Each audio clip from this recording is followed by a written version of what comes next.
നമസ്കാരം. സ്പോട്ട് ലൈവിലേക്ക് സ്വാഗതം. ആലപ്പുഴ ഹൈബ്രിഡ് കഞ്ചാവ് കേസിലെ മുഖ്യപ്രതി തസ്ലീമ സുൽത്താനെ കുറിച്ച് പുറത്തുവരുന്നത് നിർണായക വിവരങ്ങൾ. തസ്ലീമയുടെ യഥാർത്ഥ പേര് രാജി എന്നാണ്. കണ്ണൂർ ഇരിട്ടി സ്വദേശിയാണ്. സഹോദരനാണ് ഇത് വെളിപ്പെടുത്തിയത്. സിനിമാ ബന്ധങ്ങളും തുടർന്നുണ്ടായ പുനർവിവാഹവുമാണ് കുടുംബവുമായി അകലാൻ കാരണം.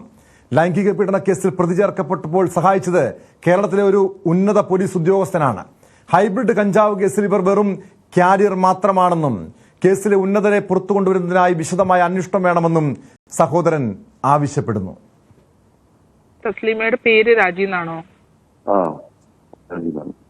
രാജി എന്നാണ്.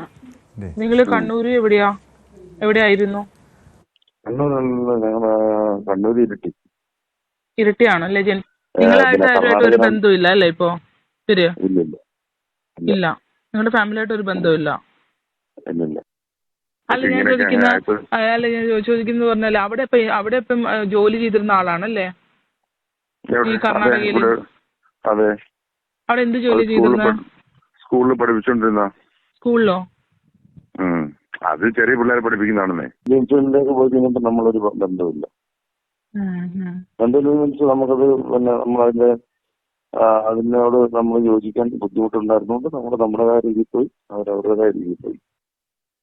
അന്ന് വിട്ടു. അപ്പൊ ഞാൻ പറ്റേ ഇവർക്ക് കുറെ കൊട്ടേഷൻ സംഘമായിട്ട് ബന്ധമുണ്ട്. അതൊക്കെ ശരിയായിരിക്കും ചിലപ്പോൾ. കാരണം വെച്ചാൽ ഇവിടുന്ന് ഞാൻ അടിച്ച് കൈ ഓടിച്ചന്ന് അന്ന് അപ്പറാണ് ആശുപത്രി കൊണ്ടുപോയിട്ട് ഇവിടെ കൈ പ്ലാസ്റ്റർ ഇട്ട് പറഞ്ഞു വിടുന്നത്. അപ്പൊ ആ സമയത്ത് നമ്മൾ മോശമായിട്ട് പറയില്ല, അവൾ അന്ന് കൊട്ടേഷൻ കൊടുത്തു. ഇവിടെ മംഗലാപുരത്തുള്ള ഏതോ ടീമിനെ വിളിച്ച് കൊട്ടേഷൻ കൊടുത്തു അപ്പൻ എന്നോട് പറഞ്ഞു. ചിലപ്പോ അങ്ങനെയുള്ള ബന്ധങ്ങളുണ്ടെങ്കിലും എതിർക്കുന്നവരല്ലേ ശത്രുത ഉണ്ടാവുള്ളൂ.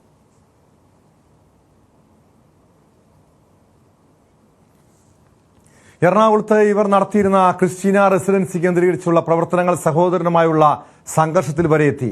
തുടർന്ന് സുൽത്താന തനിക്ക് മംഗലാപുരത്ത് കൊട്ടേഷൻ നൽകിയതായുള്ള ഞെട്ടിക്കുന്ന വെളിപ്പെടുത്തലും സഹോദരന്റെ ഭാഗത്തുനിന്നുണ്ടായി. അവിടെ ഞാൻ പറയട്ടെ, ഈ കോൺടാക്ട് ലിസ്റ്റിൽ അവിടെ മേടിക്കാനുള്ള ആളുണ്ടല്ലോ, അവരെന്തുകൊണ്ട് ഇതുവരെ പിടിച്ചിട്ടില്ല?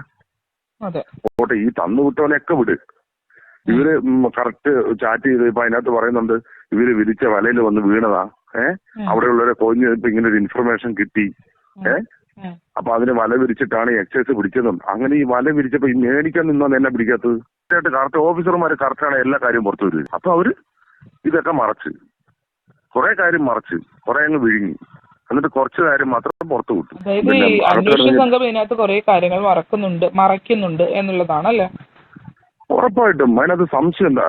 കാരണം ഞാൻ പറയട്ടെ, കഴിഞ്ഞ പ്രാവശ്യം ഇതേ കേസിൽ, അതായത് ക്രിസ്റ്റീന റെസിഡൻസിൽ വെച്ചിട്ടുണ്ടായ കേസിന്റെ പേരിൽ പിന്നെ ഞങ്ങളുടെ ഒരു കുടുംബത്തിലുള്ള ഒരാൾ വിളിച്ച് ചോദിച്ചു കഴിഞ്ഞപ്പോ ഇവള് അവരോട് ചോദിച്ചിരിക്കുന്നു IG-യുടെ നമ്പർ വേണോ, കേരള IG-യുടെ നമ്പർ വേണോ, നിങ്ങൾ വിളിച്ചു ചോദിക്കുക. ഞാനിതിനകത്ത് തെറ്റുകാരിയാണോ എന്ന് വിളിച്ചു ചോദിക്കാൻ. കേസിൽ തസ്ലീമയുടെ ഭർത്താവ് സുൽത്താൻ എക്സൈസിന്റെ പിടിയിലായി. വിവരങ്ങളുമായി ശരണ്യ സ്നേഹജൻ ചേരുന്നുണ്ട് ആലപ്പുഴയിൽ നിന്ന്. ശരണ്യ, തുടക്കത്തിൽ ഈ തസ്ലീമയുമായി ബന്ധപ്പെട്ട അന്വേഷണത്തിൽ വ്യക്തമായത് ഇവർ ഓരോ നാട്ടിലും ഓരോ പേരുകളാണ് അറിയപ്പെടുന്നതെന്നാണ്. കൊച്ചിയിൽ ക്രിസ്റ്റീന, കർണാടകയിൽ മഹിമ. ഏറ്റവും ഒടുവിൽ ഇവരുടെ യഥാർത്ഥ പേര്, കണ്ണൂർ സ്വദേശിനിയാണ്, യഥാർത്ഥ പേര് രാജി എന്നാണെന്ന് സഹോദരൻ തന്നെ തുറന്നു പറയുന്നുണ്ട്. മതം മാറി തസ്ലീമ എന്ന പേര് സ്വീകരിച്ചതാണോ അതോ തട്ടിപ്പിന്റെ ഭാഗമായി ഈ പേരുമായി, അതായത് തസ്ലീമ എന്ന പേര് ഈ തട്ടിപ്പിന് വേണ്ടി അവർ മാറ്റിയതാണോ? ഈ കേസിനെ കുറിച്ച്, ഈ ഹൈബ്രിഡ് കഞ്ചാവ് കേസ് ഉൾപ്പെടെയുള്ള തസ്ലീമയുടെ മറ്റ് ഇടപാടുകളെ കുറിച്ചൊക്കെ സഹോദരൻ വെളിപ്പെടുത്തുന്നുണ്ടല്ലോ. എന്തൊക്കെ കാര്യങ്ങൾ അതേക്കുറിച്ചും, അതായത് സഹോദരന്റെ വെളിപ്പെടുത്തലുമായി ബന്ധപ്പെട്ടും എക്സൈസ് അന്വേഷണം നടത്തുന്നുണ്ടോ?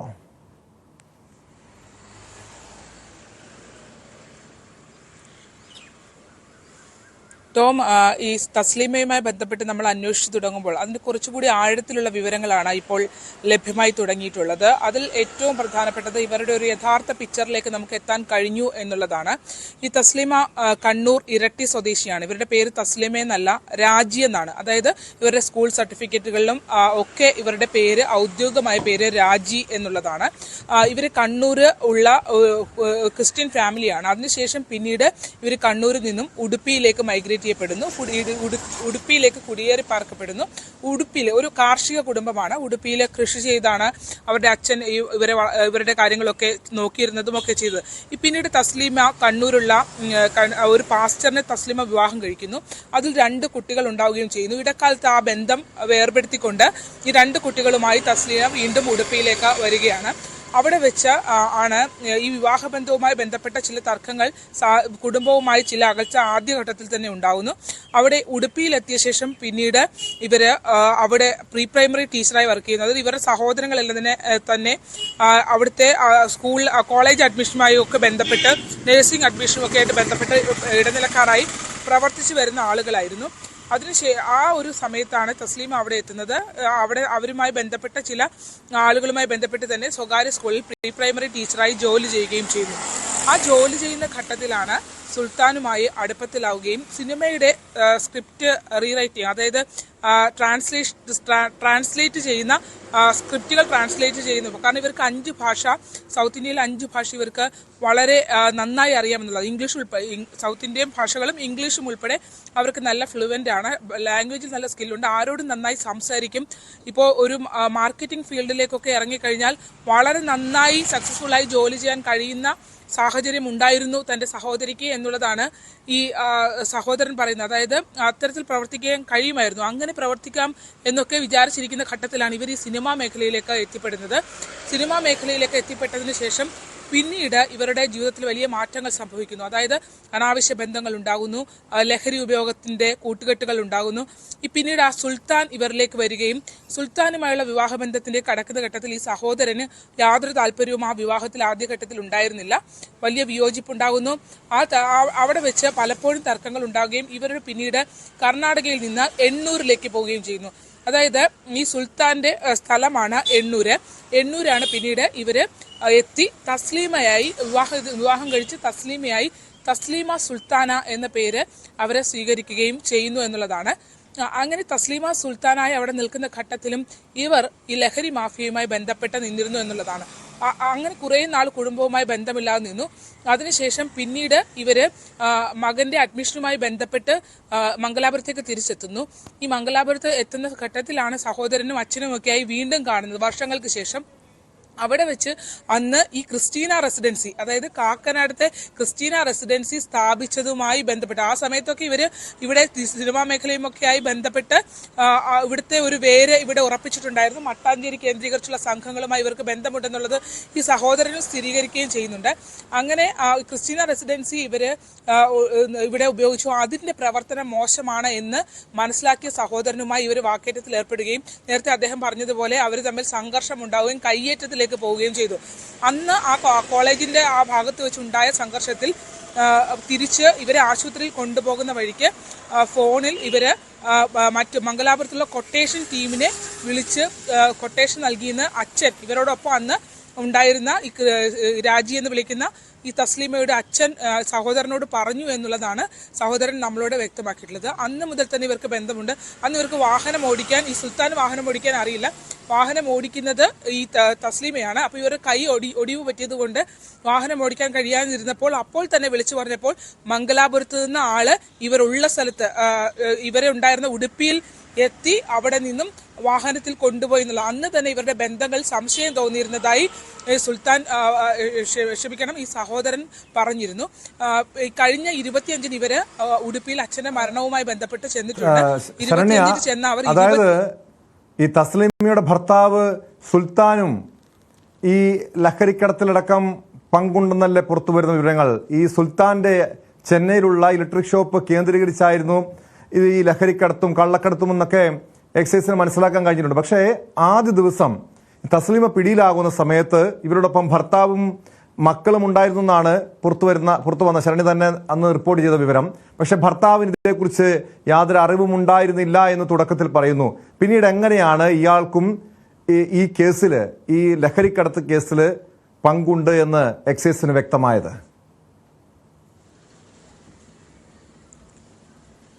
ഈ തസ്ലീമ സുൽത്താനുമായി പോയതിനു ശേഷം വളരെ നിഗൂഢതയാണ്. ഇവർക്ക് 4 കുട്ടികളാണ് ഉള്ളത്. അതായത് ആദ്യ വിഭാഗത്തിൽ 2 കുട്ടികളും പിന്നീടുള്ള 2 കുട്ടികളും.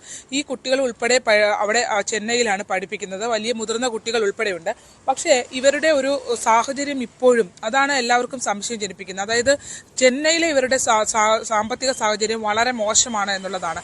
അത് തന്നെയാണ് സഹോദരനും പറയുന്നത്. ഇത്രയധികം ഈ 2 കോടി രൂപയുടെ ലഹരി വസ്തുവുമായി പിടികൂടിയ ഘട്ടത്തിൽ അത്രയും വലിയ എമൗണ്ട് ഇവർക്ക് എങ്ങനെയാണ് ഇവർ മാത്രമാണ് ഇതിനകത്തുണ്ടെങ്കിൽ എങ്ങനെ ഇവർക്കത് ഹാൻഡിൽ ചെയ്യാൻ പറ്റിയെന്നുള്ളത് അവർക്ക് വലിയ സംശയമാണ്. കാരണം ഈ അച്ഛൻ അതിനു മുമ്പ് തന്നെ 1 മാസത്തോളം ആശുപത്രിയിൽ ഈ തസ്ലീമയുടെ അച്ഛൻ കിടന്നിരുന്നു.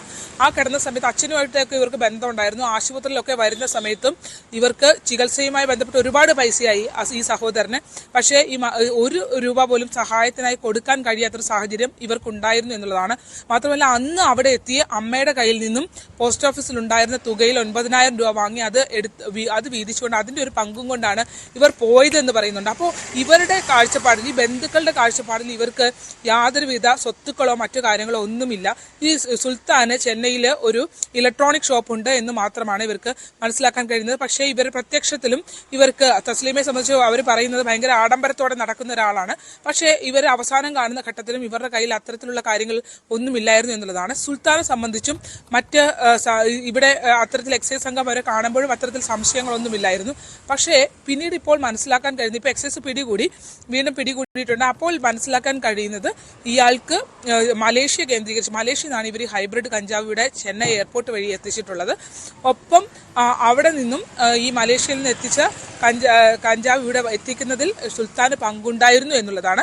സുൽത്താനാണ് കാരിയറായി മലേഷ്യയിൽ നിന്നും ഈ ഇലക്ട്രോണിക് ഉപകരണങ്ങളുടെ മറവിൽ ഈ ഹൈബ്രിഡ് കഞ്ചാവ് ഇവിടേക്ക് കൊണ്ടുവന്നിട്ടുള്ളത് എന്നുള്ളതുമാണ്. ടോം, ഇതിനകത്ത് ഒരുപാട് സംശയങ്ങൾ ഈ കേസിനകത്തുണ്ട് എന്നുള്ളതാണ്. അതായത് ഈ ബന്ധുക്കൾ പറയുന്ന കാര്യങ്ങൾ വെച്ച് നമ്മൾ പരിശോധിക്കുകയാണെങ്കിൽ ഇവർക്ക് ഈ പറഞ്ഞ ഇത്രയും വിലയുള്ള ഒരു ഉൽപ്പന്നം വാങ്ങാൻ കഴിയുന്ന ഒരു സാമ്പത്തിക ശേഷി ഇല്ല എന്നുള്ളതാണ്. അതായത് ഈ കേസിനകത്ത് മുൻപും പിൻപും ചില ആളുകൾ ഉണ്ട് എന്നുള്ള സംശയം സഹോദരൻ വെളിപ്പെടുത്തുന്നുണ്ട്. അതായത് ഇതിൽ വലിയ കണ്ണികൾ പുറത്താണ് എന്നുള്ളതാണ്. തസ്ലീമയും സുൽത്താനും ഇതിലൊരു കാരിയേഴ്സ് മാത്രമാണ് എന്നുള്ളതാണ്. ഇതിൽ ഉന്നത അന്വേഷണം വേണമെന്നുള്ളതാണ് അദ്ദേഹം നമ്മളോട് പറയുന്നത്. കാരണം തന്റെ സഹോദരി കുറ്റക്കാരിയല്ല എന്ന് അദ്ദേഹം ഒരിക്കലും പറയുന്നില്ല. പക്ഷേ അവരെ ഇതിനായി ഉപയോഗിക്കുന്ന ഒരു വലിയ സംഘം, സാമ്പത്തിക സഹായം ഉൾപ്പെടെ നൽകുന്ന ഒരു സംഘമുണ്ട്. അവരെ പുറത്തു കൊണ്ടുവരുന്നതിന് വേണ്ടി എക്സൈസ് ഉദ്യോഗസ്ഥർ ഇടപെടണം. ഇപ്പോഴത്തെ അന്വേഷണം ആ രീതിയിലല്ല പോകുന്നതെന്നാണ് തനിക്ക് തോന്നുന്നത് എന്നുള്ളതാണ് അദ്ദേഹം വ്യക്തമാക്കുന്നത്. അദ്ദേഹം ഉന്നയിക്കുന്ന ഒരു പ്രധാനപ്പെട്ട ചോദ്യമുണ്ട്. അതായത് തീർച്ചയായും, കാരണം ഈ കേസുമായി ബന്ധപ്പെട്ട് നിലവില് 3 പേരെ മാത്രമാണ് എക്സൈസിന് പിടികൂടാൻ കഴിഞ്ഞത്. ഈ കേസിൽ അതായത് കേസിലെ മുഖ്യപ്രതിയായിട്ടുള്ള തസ്ലീമയുമായി ചില സിനിമാ താരങ്ങൾക്ക് ബന്ധമുണ്ടെന്നും ഇവർ സംഘങ്ങളുമായും മട്ടാഞ്ചേരിയിലെ ഗുണ്ടാ സംഘങ്ങളുമായിട്ടൊക്കെ ബന്ധമുണ്ടെന്ന വിവരങ്ങൾ എക്സൈസിന് ലഭിച്ചത്. എന്തുകൊണ്ടാണ് ആ ഒരു തലത്തിലേക്ക് അന്വേഷണം നീങ്ങാത്തത് ശരണ്യ?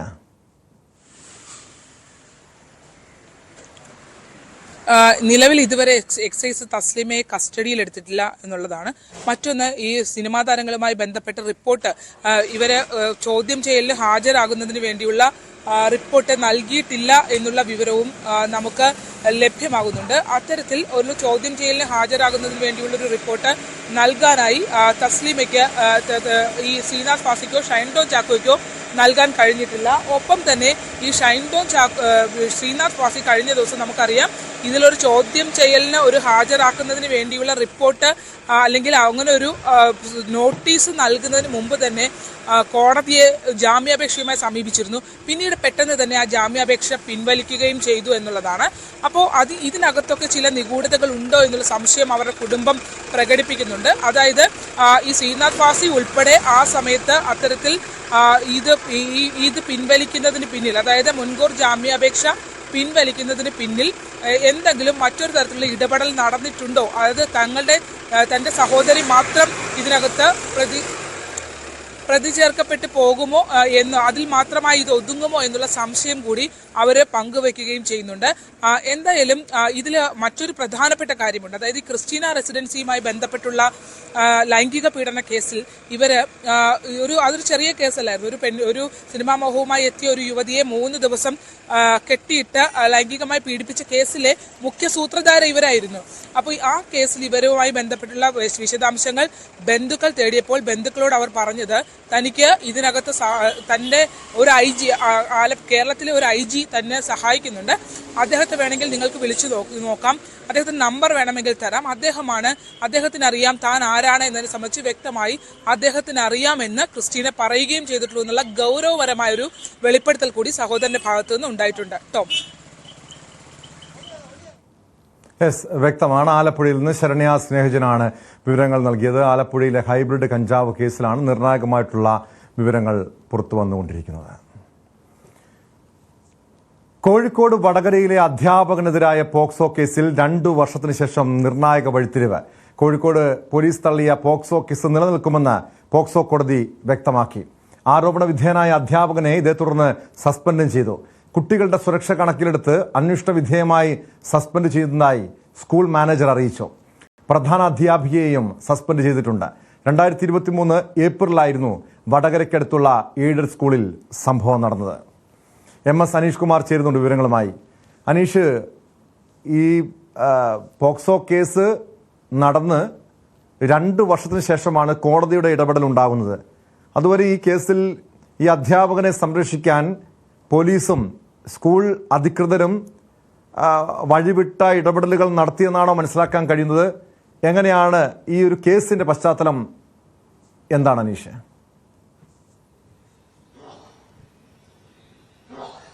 ടോമോ, പോക്സോ കേസുകളുടെ നടത്തിപ്പുമായി ബന്ധപ്പെട്ട് എങ്ങനെയാണ് കാര്യങ്ങൾ മുന്നോട്ട് നീങ്ങുന്നത് എന്നതിന്റെ ഒരു കൃത്യമായ ഉദാഹരണമാണ് ഈ പോക്സോ കേസ്. 2023 ഏപ്രിലാണ് ഈ കേസിനാസ്പദമായ സംഭവം വടകരയ്ക്ക് സമീപമുള്ള ഒരു എയ്ഡഡ് സ്കൂളിൽ നടക്കുന്നത്.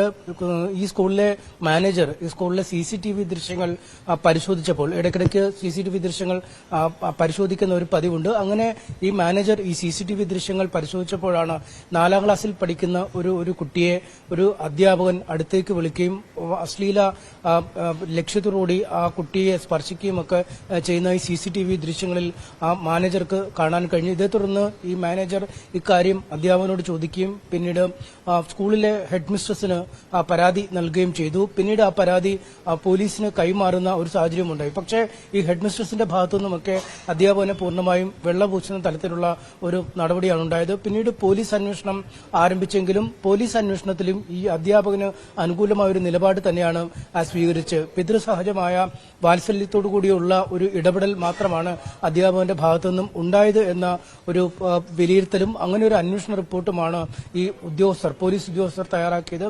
പിന്നീട് ഈ റിപ്പോർട്ട് പോക്സോ കോടതിയിൽ സമർപ്പിക്കുകയും ചെയ്യുന്ന ഒരു സാഹചര്യമുണ്ട്. പക്ഷേ അവിടെയും ഈ മാനേജർ ഈ ദൃശ്യങ്ങളടക്കം പിന്നീട് കോടതിയെ സമീപിക്കുന്ന ഒരു സാഹചര്യം ഉണ്ടാവുകയും കൃത്യമായി ദൃശ്യങ്ങൾ നൽകുകയും ചെയ്തു. ഇതേ തുടർന്ന് ദൃശ്യങ്ങളടക്കം പരിശോധിച്ച് കഴിഞ്ഞപ്പോഴാണ് ഈ കോടതിക്ക് ഇക്കാര്യത്തിൽ കുറച്ച് ഗൌരവമുള്ള കാര്യങ്ങൾ ഉണ്ട് എന്ന് മനസ്സിലാവുകയും ഈ അധ്യാപകനെതിരെ കേസെടുക്കാൻ ഉത്തരവിടുകയും ചെയ്തത്. ഈ അധ്യാപകന് ഒപ്പം തന്നെ ഈ പോക്സോ കേസ് ഒരു സ്ഥാപനത്തിൽ നടക്കുന്നുണ്ട് എന്നറിഞ്ഞാൽ അത് തത്സമയം പോലീസ് റിപ്പോർട്ട് ചെയ്യുകയും അനുബന്ധമായ നടപടികൾ കൈക്കൊള്ളുകയും ചെയ്യേണ്ടത് ഒരു സ്ഥാപന മേധാവിയുടെ കടമയാണ്. അത്തരത്തിൽ ആ കൃത്യം ചെയ്യുന്നതിൽ ഈ ഹെഡ് മിസ്ട്രസിന് വീഴ്ച പറ്റിയെന്ന് കണ്ടെത്തുകയും അവർക്കെതിരെയും കേസെടുക്കാൻ നിർദ്ദേശിക്കുകയുമാണ് ചെയ്തത്. എന്തായാലും ഈ അധ്യാപകനും ഹെഡ് മിസ്ട്രസിനുമെതിരെ നിലവിൽ കേസെടുത്തിട്ടുണ്ട്. കേസെടുത്തതിന് പിന്നാലെയാണ് സ്കൂളിൽ നിന്നും ഇരുവരെയും സസ്പെൻഡ് ചെയ്യുകയും ചെയ്തിരിക്കുന്നത്. എന്തായാലും ഇതിനകത്ത് ഏറ്റവും ശ്രദ്ധേയമായ കാര്യം ഈ കുട്ടിക്ക് ഇങ്ങനെ ഒരു രീതിയിലുള്ള ഒരു സ്പർശനമാണ് അധ്യാപകന്റെ ഭാഗത്തുനിന്ന്. അനീഷ്, ഈ അധ്യാപകനും പ്രധാന അധ്യാപികയ്ക്കെതിരെയും മാത്രം നടപടി പോരല്ലോ. ഈ കേസ് ഈ രീതിയിൽ അട്ടിമറിക്കാൻ നീക്കം നടത്തിയ പോലീസ് ഉദ്യോഗസ്ഥർ അത് ആരൊക്കെയാണെന്ന് വ്യക്തമായിട്ടുണ്ടോ? അവർക്കെതിരെ കോടതിയുടെ ഭാഗത്ത് നിന്ന് ഏതെങ്കിലും രീതിയിലുള്ള വിമർശനവും മറ്റും ഉണ്ടായിട്ടുണ്ടോ?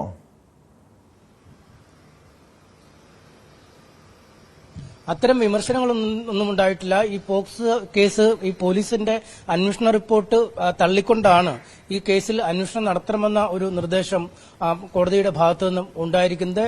അതിൽ കൃത്യമായി ഈ പലപ്പോഴും ഈ പോക്സോ കേസുകളൊക്കെ രജിസ്റ്റർ ചെയ്യുമ്പോൾ പരാതിക്കാരായി ആരും മുന്നോട്ട് വരാത്ത ഒരു സാഹചര്യം. ഈ കേസ് തന്നെ പരിഗണിച്ചാൽ ഈ കുട്ടിക്ക് അശ്ലീല ലക്ഷ്യത്തോടുകൂടിയാണ് ഈ അധ്യാപകൻ ശരീരത്തെ സ്പർശിച്ചതെന്ന് തിരിച്ചറിയാൻ കഴിയാതെ വന്നിരിക്കുന്നു. അതുകൊണ്ട് തന്നെ ആ കുട്ടി അധ്യാപകനെതിരെ മൊഴി നൽകുകയോ രക്ഷകർത്താക്കളോടോ മറ്റോ ഇതിൽ പരാതി നൽകുകയോ ചെയ്തിട്ടില്ല. അപ്പം കുട്ടിയുടെ ഭാഗത്തൊന്നും അങ്ങനൊരു പ്രതികരണം ഇല്ലാത്തതുകൊണ്ട് തന്നെ ഈ രക്ഷകർത്താക്കളും ഈ വിഷയത്തിൽ പരാതി നൽകിയിട്ടില്ല എന്ന് ആണ് നമുക്കറിയാൻ കഴിയുന്നത്. നേരത്തെ ഈ രക്ഷകർത്താക്കളുമായി പോലീസ് അടക്കം ആശയവിനിമയം നടത്തുന്ന ഒരു സാഹചര്യമുണ്ടായി. പക്ഷേ അത്തരത്തിലൊരു പരാതി അവരിൽ നിന്നും ലഭിച്ചിട്ടില്ല. പിന്നീട് അധ്യാപകന്റെ മൊഴി രേഖപ്പെടുത്തി. അധ്യാപകനും പറഞ്ഞ ഇത്തരത്തിലാണ്. അങ്ങനെ ഈ ദൃശ്യങ്ങൾ ശബ്ദിക്കുന്ന തെളിവായി ഉണ്ടെങ്കിൽ പോലും ഈ മൊഴികളുടെ അടിസ്ഥാനത്തിലും ഈ കുട്ടിക്കും കുടുംബത്തിനും പരാതിയില്ല എന്നതിന്റെ അടിസ്ഥാനത്തിലുമാണ് പോലീസ് ഈ കേസ് എഴുതിത്തള്ളാൻ അല്ലെങ്കിൽ ഈ കേസിൽ കഴമ്പില്ല എന്ന് കണ്ടെത്തി കോടതിയിൽ റിപ്പോർട്ട് സമർപ്പിച്ചത്. പക്ഷേ തെളിവുകൾ പരിശോധിച്ചപ്പോൾ ഈ ദൃശ്യങ്ങളടക്കം പരിശോധിച്ചപ്പോൾ കൃത്യമായ ഒരു മോശമായ ലക്ഷ്യം ആ ദൃശ്യങ്ങളിൽ നിന്നും തിരിച്ചറിയാൻ കോടതിക്ക് കഴിഞ്ഞിട്ടുണ്ട്. പക്ഷേ എന്തുകൊണ്ട് പോലീസിന് കഴിഞ്ഞില്ല എന്ന ചോദ്യമാണ് ഇപ്പോഴും ബാക്കിയാവുന്നത്. ഇത് ഒരു കൃത്യമായ ഒരു മാതൃകാ കേസായി വേണമെങ്കിൽ നമുക്ക് ഈ ഘട്ടത്തിൽ പരിഗണിക്കാൻ കഴിയുകയും ഒരു അക്കാഡമിക് ഇൻട്രസ്റ്റോടുകൂടി തന്നെ പരിഗണിക്കാൻ കഴിയുന്ന ഒരു കേസുമാണ്. കാരണം ഈ കുട്ടിക്ക് പരാതിയില്ല, രക്ഷകർത്താക്കൾക്ക് പരാതിയില്ല. ഒപ്പം എന്നാൽ മോശം ലക്ഷ്യത്തോടുകൂടി ഒരു അധ്യാപകൻ ഒരു കൃത്യം ചെയ്തതിനെപ്പറ്റി തെളിവുകൾ CCTV ദൃശ്യങ്ങളായി ഉണ്ട് താനും. ഇത്തരം ഒരു സാഹചര്യത്തിൽ എങ്ങനെ ഈ കേസ് മുന്നോട്ട് പോകണം, അല്ലെങ്കിൽ ഏത് തരത്തിലാണ് പോലീസും മറ്റുമൊക്കെ ഈ കേസ് നടപടിക്രമങ്ങളെ കൈക്കൊള്ളുന്നത്? ഈ ചെറിയ പ്രായമുള്ള ഇരകളാണ്, അതായത് 4 വയസ്സ് മാത്രമുള്ള പ്രായമുള്ള ഒരു കുട്ടിയാണ്. ഈ കുട്ടച്ചിനെ പറ്റിയും ബാട്ടച്ചിനെ പറ്റിയും ഒക്കെ രക്ഷകർത്താക്കൾ കുട്ടിക്ക് പറഞ്ഞു കൊടുത്തിട്ടുണ്ടെങ്കിൽ പോലും അത് തിരിച്ചറിയാനുള്ള ഒരു പ്രായം പോലും ആവാത്ത ഒരു കുട്ടിയാണ്. ആ മോശം ലക്ഷ്യത്തോടു കൂടിയാണ് അധ്യാപകൻ ഇടപെട്ടതെന്ന് ആ കുട്ടിക്ക് ഇപ്പോഴും തിരിച്ചറിയാൻ കഴിയുന്നില്ല. പക്ഷേ മറിച്ച് പുറത്തുനിന്ന് ഒരാൾ ഈ CCTV ദൃശ്യങ്ങളടക്കം പരിശോധിച്ച് നോക്കിയാൽ ഈ മോശം ലക്ഷ്യം തിരിച്ചറിയാൻ കഴിയുകയും ചെയ്യുന്ന ഒരു സാഹചര്യമാണ്. എന്തായാലും കോടതി ആ മോശം ഇടപെടൽ തിരിച്ചറിഞ്ഞിരിക്കുന്നു. ആ കുറ്റകൃത്യത്തിൽ കേസെടുക്കണമെന്ന് നിർദ്ദേശിച്ചിരിക്കുന്നു. അവരെ ഇപ്പോൾ എന്തായാലും 2 വർഷത്തിന് ശേഷമാണ് കോഴിക്കോട് പോക്സോ കേസിൽ കോടതിയുടെ ഇടപെടൽ ഉണ്ടായിരിക്കുന്നത്. പോലീസ് ഈ ആരോപണ വിധേയനായ പ്രതിയായിട്ടുള്ള അധ്യാപകനെ സംരക്ഷിക്കാൻ പോലീസിന്റെ ഭാഗത്തുനിന്ന് പല രീതിയിലുള്ള വഴിവിട്ട ഇടപെടലുകളും ഉണ്ടായി. ഈ അധ്യാപകനെ സംരക്ഷിക്കാൻ സ്കൂളിലെ പ്രധാന അധ്യാപികയും കൂട്ടുനിന്നു. എന്തായാലും അധ്യാപകനെയും പ്രധാന അധ്യാപികയും സസ്പെൻഡ് ചെയ്തിരിക്കുകയാണ്. ഈ പോലീസിന്റെ ഭാഗത്ത് നിന്ന് വീഴ്ച ഉണ്ടായിട്ടുണ്ടെങ്കിൽ ആ ഉത്തരവാദികൾക്കെതിരെയും അത്തരം വീഴ്ച വരുത്തിയ ഉദ്യോഗസ്ഥർക്കെതിരെയും ആവശ്യമാണ്. 11 വയസ്സുള്ള സ്വന്തം മകളെ ആൺസുഹൃത്തിന് മുന്നിൽ കാഴ്ചവെച്ച ഒരമ്മയുടെ ക്രൂരതയെക്കുറിച്ചുള്ള വാർത്തയാണിനി. ഞെട്ടിക്കുന്ന സംഭവം നടന്നത് തിരുവനന്തപുരത്താണ്. രക്ഷിതാക്കളുടെ വിവാഹമോചനവുമായി ബന്ധപ്പെട്ട കൗൺസിലിംഗിലാണ് 11-കാരി തനിക്ക് നേരെയുണ്ടായ ലൈംഗിക അതിക്രമം വെളിപ്പെടുത്തിയത്. പിതാവ് വീട്ടിലില്ലാതിരുന്ന സമയത്ത് അമ്മ സുഹൃത്തിനെ വിളിച്ചു വരുത്തുകയായിരുന്നു. നിർബന്ധിച്ച് സുഹൃത്തിനൊപ്പം ഉറങ്ങാൻ പറഞ്ഞുവിട്ടെന്നും പെൺകുട്ടി മൊഴി നൽകി. കോടതി നിർദ്ദേശപ്രകാരം വഞ്ചൂർ പോലീസ് കേസെടുത്തിട്ടുണ്ട്. വിവരങ്ങളുമായി അരുൺ മോഹൻ ചേരുന്നു. അരുൺ, ഇത് എന്ന് നടന്ന സംഭവമാണ്? എങ്ങനെയാണ് ഈ 11-കാരി അമ്മയുടെ ആൺസുഹൃത്തിൽ നിന്നും ലൈംഗിക ചൂഷണത്തിന് ഇരയായ വിവരങ്ങൾ പുറത്തുവരുന്നത്? തീർച്ചയായും മനസാക്ഷിയെ ഞെട്ടിക്കുന്ന മറ്റൊരു വാർത്ത തന്നെയാണ് നമുക്കിപ്പോൾ പങ്കുവയ്ക്കാനുള്ളത്. തീർച്ചയായും നമുക്ക് മനസ്സിലാക്കാൻ കഴിയുന്നതനുസരിച്ച് ഏതാനും മാസങ്ങൾക്ക് മുമ്പായിരുന്നു ഈ ഒരു സംഭവം അരങ്ങേറിയത്. പക്ഷെ കുട്ടി ഈ അടുത്തിടെയാണ് ഈ പറയുന്ന വിവരങ്ങളെല്ലാം തുറന്നു പറയുന്നത്. ഇതിനുള്ള ഒരു സാഹചര്യം വഴി തിരിഞ്ഞത് മാതാപിതാക്കൾ തമ്മിലുള്ള ഒരു കലഹം അത് കോടതിയുടെ വക്കിലെത്തുകയായിരുന്നു. വിവാഹ മോചനത്തിന് വേണ്ടി എത്തി നിൽക്കുന്ന പശ്ചാത്തലത്തിലായിരുന്നു. കൗൺസിലിംഗിനിടയിലായിരുന്നു കുട്ടിയുടെ ഒരു തുറന്നു പറച്ചിൽ കോടതി അറിയുന്നത്. തുടർന്ന് കോടതി ഇയാൾക്കെതിരെ ഈ പറയുന്ന അമ്മയുടെ ആൺ സുഹൃത്തിനെതിരെ കേസെടുക്കാൻ നിർദ്ദേശിക്കുകയായിരുന്നു. ഇപ്പോൾ 1-ാം പ്രതിയായ അയാൾക്കെതിരെ കേസെടുക്കുന്നത്. അമ്മ 2-ാം പ്രതിയാകും. മനസ്സിലാക്കാൻ കഴിയുന്നതനുസരിച്ച് അച്ഛൻ വീട്ടിലില്ലാത്ത സമയത്ത് അമ്മ ഈ പറയുന്ന ആൺ സുഹൃത്തിനെ വിളിച്ചു വരുത്തുകയും തുടർന്ന് ഈ കുട്ടിയോട് പരിചയം പുതുക്കി കുട്ടിയോടൊപ്പം ഉറങ്ങാൻ നിർബന്ധിക്കുകയായിരുന്നു. അതിനാൽ ഈ ഉറങ്ങുന്ന സമയത്തായിരുന്നു ഈ പ്രതി ഇത്തരത്തിലൊരു വൈകൃതം കാണിച്ചത്. പക്ഷേ ഈ വിവരം അമ്മയോട് പങ്കുവച്ചിരുന്നെങ്കിലും അമ്മ അവിടെ നിശബ്ദമാവാൻ നിർബന്ധിതയാക്കുകയായിരുന്നു എന്നാണ് നമുക്ക് മനസ്സിലാക്കാൻ കഴിയുന്നത്. പക്ഷേ ഇതിൽ മാനസികമായ വെല്ലുവിളി നേരിട്ടുകൊണ്ടിരുന്ന കുട്ടി ഇതെല്ലാം കൗൺസിലിംഗിൽ തുറന്നു പറഞ്ഞതോടുകൂടിയാണ് സംഭവം പുറംലോകം അറിഞ്ഞത്. എന്തായാലും തുടർന്ന് വഞ്ചിയൂർ പോലീസ് ഈ കോടതിയുടെ നിർദ്ദേശപ്രകാരം കേസ് നടപടിയിലായി മുന്നോട്ട് പോകുന്നു. എന്നിരുന്നാലും സംഭവം നടക്കുന്ന പശ്ചാത്തലം പോത്തൻകോട് പരിധിയിലെന്നാണ് നമുക്ക് അറിയാൻ കഴിയുന്നത്. പോലീസ് കേസ് അങ്ങോട്ട് മാറ്റാനാണ് സാധ്യത. എന്തായാലും ഗൗരവമായ ഒരു എന്തായാലും അരുൺമോഹൻ, ഈ കേസിൽ പോലീസ് നടപടി സ്വീകരിച്ചിട്ടുണ്ട്. ഈ പ്രതിയെ കണ്ടെത്താൻ കഴിഞ്ഞിട്ടുണ്ടോ? ഈ 11 വയസ്സുള്ള പെൺകുട്ടി ലൈംഗിക ചൂഷണത്തിന് ഇരയായ കേസിൽ അമ്മയെയും പോലീസ് പ്രതി ചേർക്കുമോ? തീർച്ചയായും അമ്മ ഇപ്പോൾ 2ാം പ്രതിയായാണ് അമ്മയെ പ്രതി ചേർത്തിട്ടുള്ളതെന്നാണ് നമുക്ക് മനസ്സിലാക്കാൻ കഴിയുന്നത്. പോലീസ് ഈ വിവരം ലഭിച്ചയുടൻ തന്നെ കാര്യമായ അന്വേഷണവുമായി മുന്നോട്ട് പോയിട്ടുണ്ട്. പ്രതിയെ നിലവിൽ കസ്റ്റഡി എടുത്തിട്ടില്ല എന്നുള്ളതാണ് നമുക്ക് അറിയാൻ കഴിയുന്നത്. വരും മണിക്കൂറുകളിൽ അല്ലെങ്കിൽ വരും മണിക്കൂറുകളിൽ അയാളെ കസ്റ്റഡിയിലാകും എന്ന് നമ്മൾ പ്രതീക്ഷിക്കുന്നു. എന്തായാലും അമ്മയും ഉൾപ്പെട്ട ഈ കേസ് വളരെ ഗൗരവമായി തന്നെ പോലീസ് കൈകാര്യം ചെയ്യുന്നു. കാരണം കോടതിയാണ് ഇടപെട്ടിരിക്കുന്നത്. കോടതിയുടെ നിർദ്ദേശപ്രകാരമാണ് കാര്യങ്ങൾ മുന്നോട്ട് പോകുന്നത്. തീർച്ചയായും അത് ഗൗരവമായി തന്നെ, പ്രത്യേകിച്ച് അതൊരു പോക്സോയാണ്. അപ്പോൾ സ്വാഭാവികമായ ആ ഒരു ഗൗരവം കൂടി പോലീസിലേക്ക്. എന്തായാലും ഈ വരും മണിക്കൂറുകളിൽ നമുക്ക് കുറച്ചുകൂടി വിശദമായ വിവരങ്ങളിലേക്കൊക്കെ നമുക്ക് എത്താൻ കഴിയുമെന്നാണ് അറിയാൻ കഴിയുന്നത്. ടോം. യെസ്, അരുൺമോഹനാണ് തിരുവനന്തപുരത്തു നിന്നും വിവരങ്ങൾ നൽകിയത്. സ്പോട്ട് ലൈവിന് പോകുന്നത് കോഴിക്കോടേക്കാണ്. കോഴിക്കോട് കൊയിലാണ്ടിയിൽ സ്കൂട്ടർ മോഷണം. ഓവർ ബ്രിഡ്ജിന് കീഴിൽ നിർത്തിയിട്ട ബൈക്ക് 2 യുവാക്കൾ ചേർന്ന് മോഷ്ടിക്കുന്ന CCTV ദൃശ്യങ്ങൾ പുറത്തു വന്നിട്ടുണ്ട്. കുട്ടാടി സ്വദേശി രാജീവിന്റെ സ്കൂട്ടറാണ് മോഷണം പോയത്. MS അനീഷ് കുമാറിലേക്ക് വീണ്ടും. അനീഷ്, CCTVയിൽ തന്നെ ദൃശ്യങ്ങൾ തന്നെ ഇതുമായി ബന്ധപ്പെട്ട വിവരങ്ങൾ എങ്ങനെയാണ് മോഷ്ടിച്ചതെന്ന വിവരങ്ങൾ വ്യക്തമായിട്ടുണ്ട്. ആ യുവാക്കളെ തിരിച്ചറിയുന്നുണ്ട്.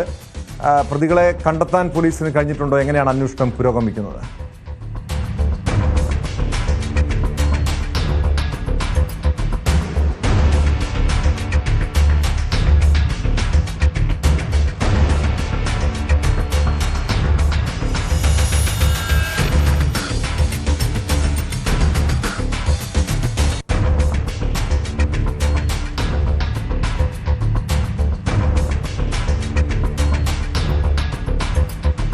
MS അനീഷ് കുമാറിലേക്ക് വീണ്ടും. അനീഷ്, ഈ ദൃശ്യങ്ങളിൽ തന്നെ മോഷ്ടാക്കളെ തിരിച്ചറിയാൻ കഴിയുന്നുണ്ട്. പ്രതികളെ കണ്ടെത്താൻ പോലീസിന് കഴിഞ്ഞിട്ടുണ്ടോ? എങ്ങനെയാണ് അന്വേഷണം പുരോഗമിക്കുന്നത്?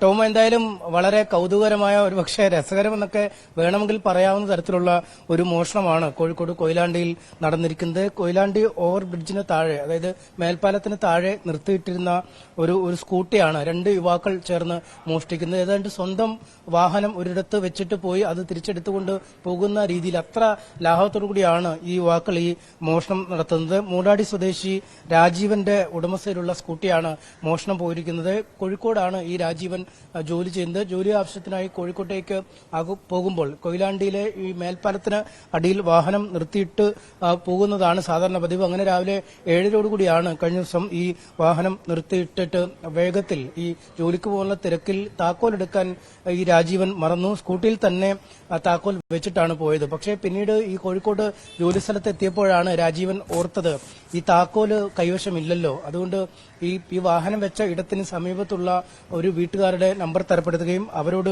വിളിച്ചു ചോദിച്ചു, ഈ വാഹനത്തിൽ താക്കോലുണ്ടോ, താക്കോലുണ്ടെങ്കിൽ ഒന്ന് എടുത്തു സൂക്ഷിക്കണമെന്ന് പറഞ്ഞു. ഇതേ തുടർന്ന് വീട്ടുകാരെത്തി പരിശോധന നടത്തിയപ്പോഴാണ് അങ്ങനെ ഒരു വാഹനം തന്നെ അവിടെ ഇല്ല, ആ സ്കൂട്ടർ തന്നെ പൂർണ്ണമായും ആ സ്ഥലത്ത് നിന്നും അപ്രത്യക്ഷമായ വിവരം അറിയിക്കുന്നത്. എന്തായാലും ഇതേ തുടർന്ന് സമീപത്തുള്ള CCTV ദൃശ്യങ്ങൾ പരിശോധിച്ചപ്പോഴാണ് 2 യുവാക്കൾ സാവധാനം ആ വാഹനത്തിന് അടുത്തേക്ക് വരുന്നു. സ്വന്തം വാഹനം എടുക്കുന്ന പോലെ തന്നെ താക്കോൽ ഓൺ ചെയ്ത് സ്കൂട്ടിയുമായി ഓടിച്ചു പോകുന്ന ദൃശ്യങ്ങൾ കിട്ടിയിരിക്കുന്നത്. എന്തായാലും ആ സമീപത്ത് തന്നെയുള്ള ഒരു ബുള്ളറ്റിൽ നിർത്തിയിട്ടിരുന്ന ബുള്ളറ്റ് ഉണ്ടായിരുന്നു. അതിൽ നിന്ന് 2 ഹെൽമറ്റുകളും ഈ പ്രതികൾ കൊണ്ടുപോയിട്ടുണ്ട്. അങ്ങനെ 2 യുവാക്കളും വളരെ കൂളായി തന്നെ ഈ വാഹനം എടുത്തുകൊണ്ട് ഹെൽമറ്റും ധരിച്ചുകൊണ്ടൊക്കെയാണ് പോയേക്കുന്നത്. ഈ യുവാക്കൾ ഇതിനു മുമ്പും ഈ വാഹനമോഷണ കുറ്റങ്ങളിൽ ഇടപെട്ടിട്ടുള്ള ആളുകളാണ് എന്നാണ് പോലീസ് പറയുന്നത്. പ്രതികളെ തിരിച്ചറിഞ്ഞിട്ടുണ്ട്.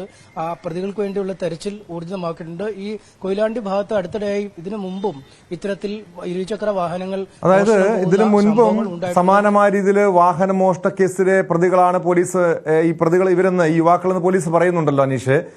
ഇവരുടെ ഒരു രീതി എങ്ങനെയാണ്? സാധാരണ ഈ മോഷ്ടിക്കുന്ന ബൈക്കുകളിൽ, ഇരുചക്ര വാഹനങ്ങളിൽ കറങ്ങി നടന്ന് മോഷണം നടത്തുക അല്ലെങ്കിൽ ലഹരി വിൽപ്പന നടത്തുക, അങ്ങനെയുള്ള ഒരു സംഘത്തിൽപ്പെട്ടവരാണോ, അതോ ഈ ബൈക്ക് മോഷണം മാത്രം ഒരു തൊഴിലാക്കി ഇതൊരു പതിവ് രീതിയാക്കി മുന്നോട്ട് പോകുന്നവരാണോ ഈ ചെറുപ്പക്കാർ?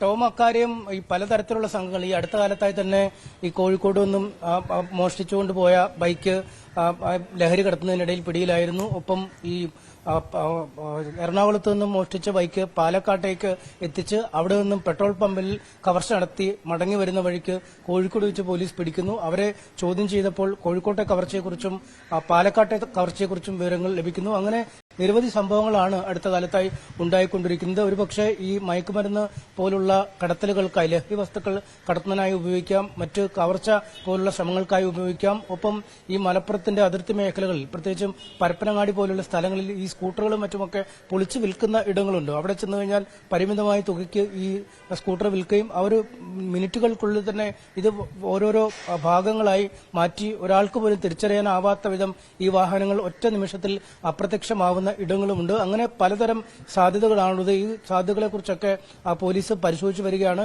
ഈ പ്രതികളെ തിരിച്ചറിഞ്ഞ ശേഷം ഇവർക്കെതിരെ മറ്റു കുറ്റങ്ങളുണ്ടോ, ഏത് മേഖലകൾ കേന്ദ്രീകരിച്ചാണ് പതിവായി ഈ മോഷണം നടത്തുന്നത്, എന്തൊക്കെയാണ് ഇവരുടെ മുൻകാല ചരിത്രം എന്നിവയെക്കുറിച്ചൊക്കെ പോലീസ് പരിശോധിച്ചു വരികയാണ്. എന്തായാലും ഈ വാഹന ഉടമയും അങ്ങേയറ്റം വലിയ അബദ്ധമാണ് ചെയ്തതെന്ന് പറയാതെ വയ്യ. കാരണം ഈ വാഹനം നിർത്തിയിട്ട് തിരക്ക് പിടിച്ചാണെങ്കിൽ പോലും താക്കോല് പോലും എടുക്കാതെ പോകുമ്പോൾ ഈ വാഹന മോഷ്ടാക്കൾക്ക് ഒരു ചെറിയ ബുദ്ധിമുട്ട് പോലും ഉണ്ടാവുന്നില്ല. വന്ന് ഓൺ ചെയ്ത് വാഹനമായി പോകാം. അത്ര അനായാസമായ ഒരു മോഷണം നടത്താൻ കഴിയുന്ന സാഹചര്യമാണ് സൃഷ്ടിക്കപ്പെട്ടത്. അതുകൊണ്ട് വാഹനങ്ങളും മറ്റുമൊക്കെ ഈ തിരക്കേറിയ സ്ഥലത്ത് നിർത്തിയിട്ട് പോകുമ്പോൾ, അല്ലെങ്കിൽ വീടുകളിലാണെങ്കിലും നിർത്തിയിട്ട് അകത്തേക്ക് കയറുമ്പോഴൊക്കെ താക്കോൽ ഊരിയെടുത്ത് അല്ലെങ്കിൽ ആ ഹാൻഡിൽ ലോക്ക് ആണോ എന്നൊക്കെ കൃത്യമായ പരിശോധന നടത്തണം എന്നൊരു പാഠമാണ് ഇത് നൽകുന്നത്. ഒപ്പം ഇത്തരം പരിശോധനകളൊക്കെ നടത്തി ഹാൻഡിൽ ലോക്കും ഈ താക്കോലുമൊക്കെ ഓഫ് ആണെങ്കിൽ പോലും പലപ്പോഴും ഇത് കൊണ്ടുപോകാൻ പറ്റുന്ന ബിരുദന്മാരുണ്ട്. വ്യാജ താക്കോലുകൾ ഉപയോഗിച്ച് കൊണ്ടുപോകാൻ പറ്റുന്ന ആളുകളൊക്കെ ഉണ്ട്. അതുകൊണ്ട് വാഹന ഉടമകളൊക്കെ വാഹനങ്ങൾ നിർത്തിയിടുമ്പോഴും വീടുകൾ സൂക്ഷിക്കുമ്പോഴും ഒക്കെ കുറച്ചുകൂടി ജാഗ്രത കാട്ടണമെന്ന ഒരു നിർദ്ദേശം കൂടി ഈ കൊയിലാണ്ടി സംഭവം നൽകുന്നുണ്ട്. ടോം, വ്യക്തമാണ്. കോഴിക്കോട് നിന്ന് MS അനീഷ് കുമാറാണ് വിവരങ്ങൾ നൽകിയത്. കോഴിക്കോട് നഗരത്തിലാണ് ഇരുചക്ര വാഹനങ്ങൾ മോഷ്ടിക്കുന്ന ദൃശ്യങ്ങൾ പുറത്തു വന്നത്. പ്രതികൾക്ക് വേണ്ടി പോലീസ് അന്വേഷണം ഊർജിതമാക്കിയിട്ടുണ്ട്. പ്രതികളെ കണ്ടെത്താൻ കഴിഞ്ഞിട്ടുണ്ട്. പതിവായി ഈ ഇരുചക്ര വാഹനങ്ങൾ മോഷ്ടിക്കുന്ന സംഘത്തിൽപ്പെട്ടവരാണ് ഇവരെന്നാണ് പ്രതികളെന്നാണ് പോലീസ് നൽകുന്ന വിവരം. പാലക്കാട് ഒറ്റപ്പാലത്ത് യുവതിയെയും 2 കുട്ടികളെയും കാണാനില്ലെന്ന് പരാതി. ഒറ്റപ്പാലം സ്വദേശിനിയായ ബാസിലെയും മക്കളുമാണ് കാണാതായത്. പട്ടാമ്പിയിലുള്ള ഭർത്താവിന്റെ വീട്ടിലേക്ക് എന്ന് പറഞ്ഞാണ് ഇവർ പോയത്. ഇവർ ഷൊർണൂർ റെയിൽവേ സ്റ്റേഷനിൽ എത്തിയതിന്റെ CCTV ദൃശ്യങ്ങൾ പുറത്തു വന്നു. ഒറ്റപ്പാലം പോലീസ് കേസെടുത്ത് അന്വേഷണം തുടങ്ങിയിട്ടുണ്ട്. ഇന്നലെ 2 മണിക്ക് വീട്ടിൽ നിന്ന് ഇറങ്ങിയതാണ്. അതായത് അവളുടെ സ്വന്തം വീട്ടിൽ, ഞാൻ ആങ്ങളെയാണ് സ്വന്തം വീട്ടിൽ നിന്ന് ഇറങ്ങി ഭർത്താവിൻ്റെ വീട്ടിലേക്ക് പോകാമെന്ന് പറഞ്ഞിട്ട് ഒരു 2 മണിക്ക് ഒറ്റപ്പാലം ടൗണിൽ വന്ന് ഇറങ്ങി. അതിനുശേഷം എന്തായിട്ടുണ്ട് എന്നുള്ളത് അറിയില്ല. പിന്നെ ഒരു 4:15 മെസ്സേജ് വരികയാണ് ഭർത്താവിൻ്റെ മോൾക്ക് ഞാൻ അങ്ങോട്ട് വരുന്നില്ല എന്ന് പറഞ്ഞിട്ട്. 2 കുട്ടികളുണ്ട് കൂടെ, 7 വയസ്സായിട്ടുള്ളൊരു ആൺകുട്ടിയുണ്ട്, 2 വയസ്സായിട്ടുള്ള ഒരു ആൺകുട്ടിയുണ്ട്. അവർ 2 പേരും പാടും. പിന്നെ വോയിസ് മെസ്സേജിൽ ഞങ്ങൾക്കൊരു ഒരു തുമ്പ് കിട്ടിയെന്ന് വെച്ച് കഴിഞ്ഞാൽ ഒരു റെയിൽവേൻ്റെ ഒരു സൗണ്ട് കേട്ടിട്ട്, അതായത് നമുക്കൊരു അനൗൺസ്മെൻറ്റിൻ്റെ ഒരു സ്റ്റാർട്ടിങ്, അത് വെച്ചിട്ട് നമ്മൾ റെയിൽവേ സ്റ്റേഷൻ പരിസരം അങ്ങനെയൊക്കെ റെയിൽവേക്കാരോടൊക്കെ പോയി പറഞ്ഞ് അവരുടെ ഗ്രൂപ്പുകളിൽ ഷെയർ ചെയ്തു. അതിനുശേഷം ഞങ്ങൾ ഒരു 6 മണിക്ക് ഒറ്റപ്പാലം പോലീസ് സ്റ്റേഷനിൽ നിന്നിട്ട് ഒരു 9:30 മണിയാകുമ്പോഴത്തേനാണ് അവർ കേസ് എടുത്തത്. കേസ് എഴുതി, അവിടെ ആളില്ല, വനിതാ പോലീസില്ല, സ്റ്റേറ്റ്മെൻറ്റ് എടുക്കാൻ ആളില്ല, ആ 3-4 പേരുള്ളൂ. അവരെന്നെ തമ്മിൽ യുദ്ധമാണ് അവിടെ. അപ്പോൾ അതൊക്കെ കഴിഞ്ഞ് ഞങ്ങൾക്കൊരു ആശ്വാസം കിട്ടുന്നത് അവർക്ക് എഴുതി കൊടുത്തതിന് ശേഷം 9:30 മണി കഴിഞ്ഞത് കഴിഞ്ഞപ്പോഴത്തേനും. അതിനുശേഷം നമ്മൾ ഈ റെയിൽവേൻ്റെ ഒരു ഉറക്കമില്ലാതായിട്ടേ റെയിൽവേൻ്റെ ഒരു ഇത് വെച്ചിട്ട് നമ്മൾ ആ റെയിൽവേ സ്റ്റേഷൻ പരിസരങ്ങൾ, ഷൊർണൂർ റെയിൽവേ സ്റ്റേഷൻ, അതാണ് വലിയ ഹബ്ബ്. അവിടെ പോയി ഇനി ലോങ് പോകാനാണെങ്കിൽ അവിടെ പോയി ഒന്ന് അന്വേഷിക്കുക എന്നുള്ള നിലക്ക് അവിടുന്ന് CCTV അവരോട് ചോദിച്ച് അവരൊരു ഹെൽപ്പ് എന്നുള്ള രീതിയിൽ CCTV കാണിച്ചു തന്നു. നമുക്ക് ഒന്നും ഔട്ട്പുട്ടൊന്നും തരുമൊന്നുമില്ല, കാണിച്ചു തന്നു. അതിൽ ഒരു 2:30-2:45 അവർ 2 കുട്ടികളെയും കൂട്ടിയിട്ട്, പെങ്ങൾ 2 കുട്ടികളെയും കൂട്ടിയിട്ട് അവിടെ വന്ന് ഇറങ്ങണതായിട്ടുണ്ട്. അത് കഴിഞ്ഞ് 4-5 പ്ലാറ്റ്ഫോമിൽ വെയിറ്റ് ചെയ്യണതായിട്ടുണ്ട്. അതിന് ശേഷം നമ്മളൊരു കോയമ്പത്തൂർ പാസഞ്ചറും അതേപോലെ ഇന്റർസിറ്റിയും പാടെ വന്ന് നിൽക്കുന്ന ആ ഒരു ഗ്യാപ്പിൽ അവരെ കാണുന്നില്ല. ആ ഗ്യാപ്പിൽ പിന്നെ അവിടുന്ന് കാലിയാണ്, റെയിൽവേ പ്ലാറ്റ്ഫോം കാലിയാണ്, അത്രയാണ് അറിയുള്ളൂ. അത് വെച്ചിട്ട് അത് പ്രകാരം അത് അറിഞ്ഞപ്പോഴത്തേക്കും രാവിലെ 6 മണിയായി. ഇന്ന് രാവിലെ 6 മണിയായി. അപ്പോൾ അത് വെച്ചിട്ട് ഞങ്ങളിങ്ങനെ പോണ വഴിയാണ് കോയമ്പത്തൂർ എന്നുള്ള നിലക്ക് അങ്ങനെ പോയിക്കൊണ്ടിരിക്കുന്ന വഴിയാണ്.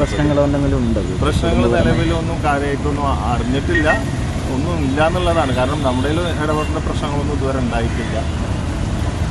ഇനി എന്നാ അവരെ കണ്ടു കിട്ടിയിട്ട് ചോദ്യം ചെയ്താലേ അറിയുള്ളൂ, ചോദിച്ചു കഴിഞ്ഞാലേ അറിയുള്ളൂ. ആയിഷത്തുൽ ഷംന ചേരുന്നുണ്ട് വിവരങ്ങളുമായി. ഷംന, ഈ യുവതിയുടെ ബന്ധുവിന്റെ പ്രതികരണത്തിൽ നിന്ന് മനസ്സിലാക്കാൻ കഴിയുന്നത് അങ്ങനെ കുടുംബ പ്രശ്നങ്ങളൊന്നുമില്ല, ഒരു ട്രെയിനിൽ അവർ എവിടേക്കെങ്കിലും പോയിരിക്കാം എന്നൊരു സംശയമാണ് പങ്കുവെക്കുന്നത്. നിലവിൽ പോലീസിന്റെ അന്വേഷണം എങ്ങനെയാണ് നീങ്ങുന്നത്? ടോം, ഈ പ്രതികരണം യുവതിയുടെ സഹോദരന്റെ തന്നെയാണ്. അത് പ്രകാരം ഈ കുടുംബ പ്രശ്നങ്ങൾ, അതായത് ഭർത്താവുമായോ മറ്റു കുടുംബാംഗങ്ങളുമായോ യാതൊരു വിധത്തിലുള്ള പ്രശ്നങ്ങളും ഉള്ളതായി ഇവർക്ക് അറിവില്ല, അങ്ങനെ ഇല്ല എന്ന് തന്നെയാണ് കരുതപ്പെടുന്നത്. അങ്ങനെയെങ്കിൽ ഈ യുവതി ഭർത്താവിന്റെ വീട്ടിലേക്ക് എന്ന് പറഞ്ഞ് എവിടെ പോയി എന്നതാണ് ഏറ്റവും വലിയ ചോദ്യം. പിന്നെ ഈ യുവതി തന്നെ ഒരു 2 മണിക്ക് സ്വന്തം വീട്ടിൽ നിന്നും ഒറ്റപ്പാലത്ത് നിന്നും ഇറങ്ങിയതിനു ശേഷം ഒരു 2 മണിക്ക് വീട്ടിൽ നിന്നും ഇറങ്ങുന്നു. അതിനുശേഷം വോയിസ് മെസ്സേജ് അയച്ചാണ് പറയുന്നത്, ഞാൻ വരുന്നില്ല, ഭർത്താവിന്റെ പട്ടാമ്പിയിലുള്ള വീട്ടിലേക്ക് വരുന്നില്ല എന്ന് യുവതി തന്നെയാണ് വോയിസ് മെസ്സേജിലൂടെ പറയുന്നത്. അതുകൊണ്ട് തന്നെ ഇതൊരു തട്ടിക്കൊണ്ടു പോകൽ ശ്രമമോ അല്ലെങ്കിൽ ഏതെങ്കിലും തരത്തിൽ യുവതിയെ മറ്റൊരാൾ അപകടപ്പെടുത്താൻ ശ്രമിക്കുകയോ അപായപ്പെടുത്താൻ ശ്രമിക്കുകയോ ഒന്നും ഉണ്ടായിട്ടില്ല എന്ന് തന്നെയാണ് വ്യക്തമാകുന്നത്.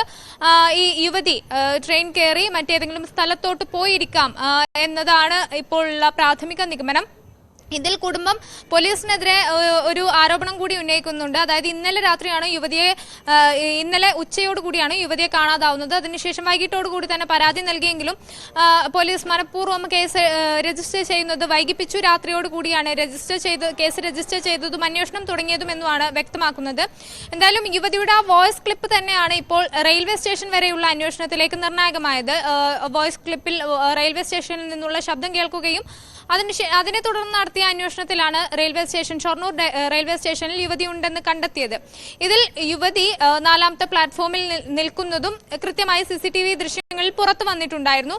പക്ഷെ പിന്നീട് കോയമ്പത്തൂർ ഭാഗത്തേക്ക് പോകുന്ന ട്രെയിനുകളാണ് ആ സമയത്ത് അവിടെ ഉണ്ടായിരുന്നത്.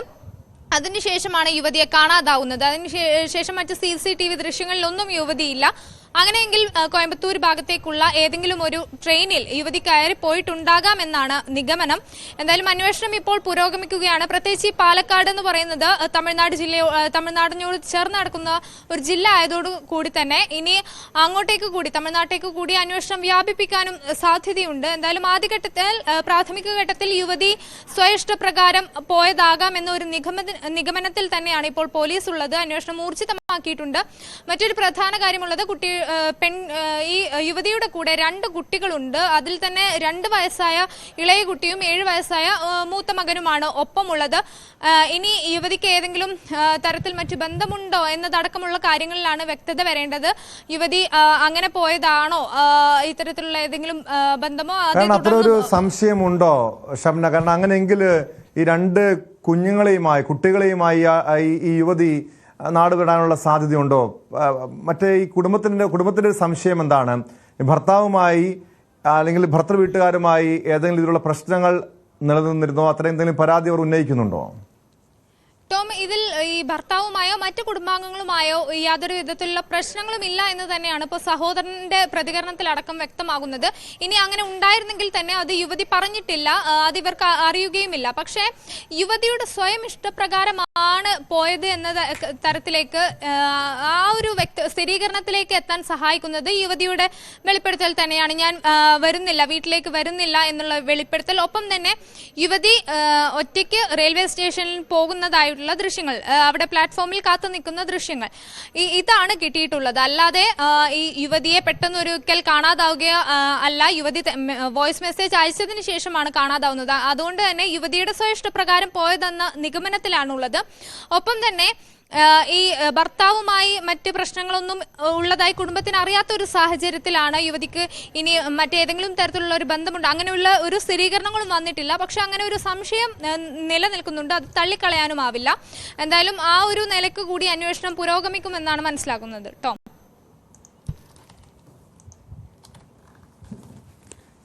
ആയിഷത്തുൽ ഷംനയാണ് പാലക്കാട് നിന്ന് വിവരങ്ങൾ നൽകിയത്. സസ്പെൻഷനിൽ തുടരുന്ന എൻ പ്രശാന്ത് IASന്റെ പരാതികൾ നേരിട്ട് കേൾക്കാൻ മുഖ്യമന്ത്രിയുടെ നിർദ്ദേശം. അടുത്തയാഴ്ച ചീഫ് സെക്രട്ടറിക്ക് മുന്നിൽ നേരിട്ട് ഹാജരാകാനാണ് നോട്ടീസ്. പ്രശാന്തിന്റെ ആവശ്യപ്രകാരം ഹിയറിംഗ് നടപടികൾ ചിത്രീകരിക്കും.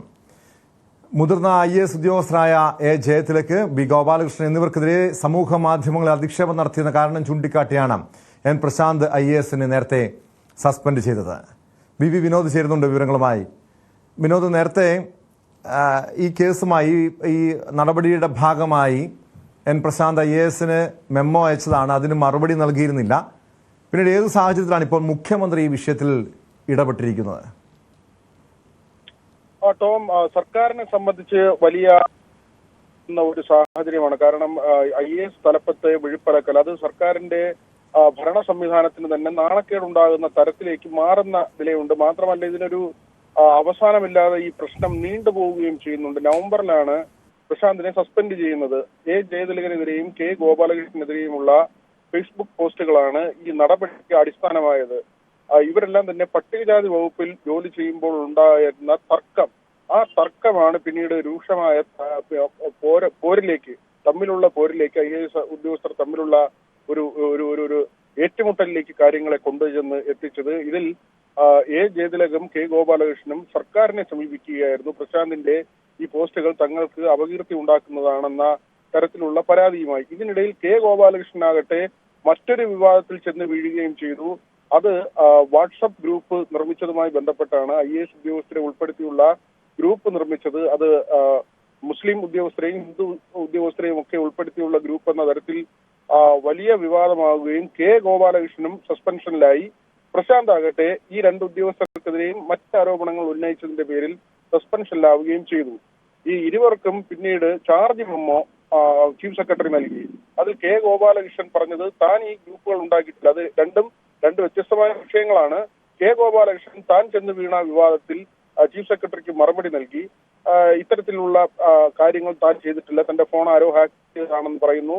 പിന്നീട് അന്വേഷണത്തിൽ K. ഗോപാലകൃഷ്ണനാണോ ചെയ്തത് അല്ലെങ്കിൽ അദ്ദേഹം അല്ലയോ എന്നൊന്നും കണ്ടെത്താൻ കഴിയാതെ അന്വേഷണം എങ്ങും എത്താതെ പോവുകയും K. ഗോപാലകൃഷ്ണനെ സംശയത്തിന്റെ ആനുകൂല്യം നൽകി തിരികെ എടുക്കുകയും ചെയ്തു. അതായത് ഹാക്ക് ചെയ്യപ്പെട്ടു എന്ന ഒരു നിഗമനത്തിലേക്ക് എത്തുകയും K. ഗോപാലകൃഷ്ണനെ തിരികെ എടുക്കുകയും ചെയ്തു. പ്രശാന്തിന്റെ കാര്യത്തിലാകട്ടെ ഈ മറ്റു ഉദ്യോഗസ്ഥരെ അപകീർത്തിപ്പെടുത്തി പോസ്റ്റ് ഇട്ടു എന്ന ചാർജ് മെമ്മോ, അതിന് പ്രശാന്ത് മറുപടി നൽകിയില്ല എന്നത് മാത്രമല്ല, പ്രശാന്ത് ആവർത്തിച്ച് ചീഫ് സെക്രട്ടറിക്ക് അങ്ങോട്ട് കത്ത് നൽകുകയാണ് ചെയ്തത്. അതായത് ചില ചോദ്യങ്ങൾ ഉന്നയിച്ചുകൊണ്ട് എങ്ങനെയാണ് താൻ മറ്റു ഉദ്യോഗസ്ഥരെ അപമാനിച്ചു എന്നത് കണ്ടെത്തിയത്, അതിനുള്ള തെളിവ് എന്താണ്, ഫേസ്ബുക്ക് പോസ്റ്റിൽ പറയുന്ന കാര്യങ്ങൾ ചില ഹാസ്യം ചേർന്ന പരാമർശങ്ങളോടെയാണ് അല്ലെങ്കിൽ കളിയാക്കുന്ന തരത്തിലുള്ള പരാമർശങ്ങളാണ് പ്രശാന്തിന്റെ പോസ്റ്റിൽ ഉണ്ടായിരുന്നത്.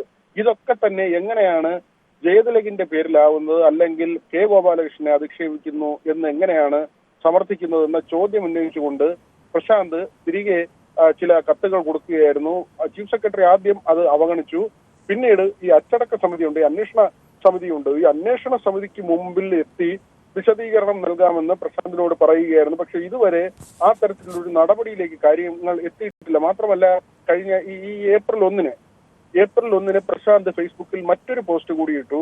അത് സുപ്രധാനമായ ഒരു തീരുമാനമെടുക്കാൻ പോകുന്നു എന്ന തരത്തിലാണ് ഒരു വരി പരാമർശമായിരുന്നു. പ്രശാന്ത് രാജിവെച്ചേക്കുമോ എന്ന തരത്തിലുള്ള ചില പ്രതീതി ഉണ്ടാവുകയും ചെയ്തു. പക്ഷേ അദ്ദേഹം രാജിവെച്ചില്ല.